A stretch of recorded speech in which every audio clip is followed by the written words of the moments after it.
No fueron pocos los judíos que tras el decreto de expulsión decidieron quedarse, real o fingidamente convertidos al cristianismo. De las persecuciones que sufrieron los cristianos nuevos dan cuenta, por ejemplo, las cruces grabadas en la piedra, destinadas a señalar la filiación cristiana de sus moradores, que encontramos a cada paso en una ciudad como Plasencia.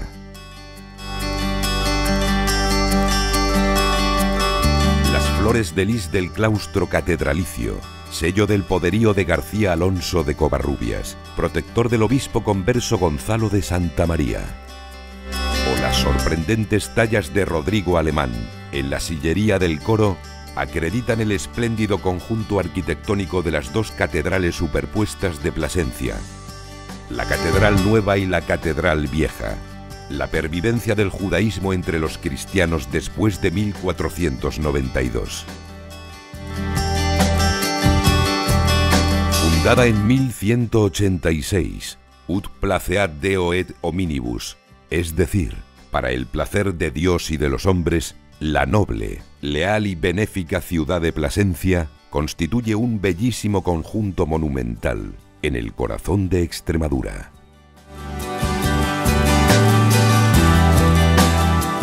Un cruce de caminos y de culturas donde es posible seguir de cerca el rastro hebraico, en lugares como la Plaza Mayor, donde los judíos fueron protagonistas de un mercadillo que sigue celebrándose cada martes desde la Edad Media.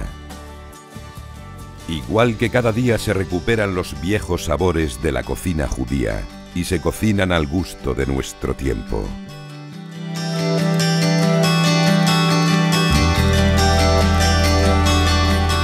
Así como en los restos arqueológicos de la antigua judería de la Mota, ubicada en el espacio que ocupan el convento de San Vicente Ferrer,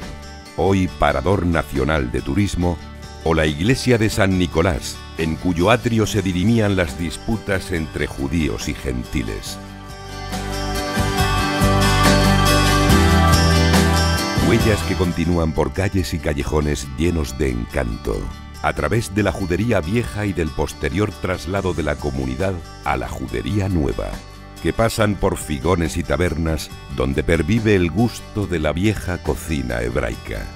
y que llegan hasta el cementerio del Berrocal, donde los restos de viejas tumbas antropomorfas nos vuelven a recordar la costumbre inveterada de los judíos de trasladar sus muertos al otro lado del río de la vida.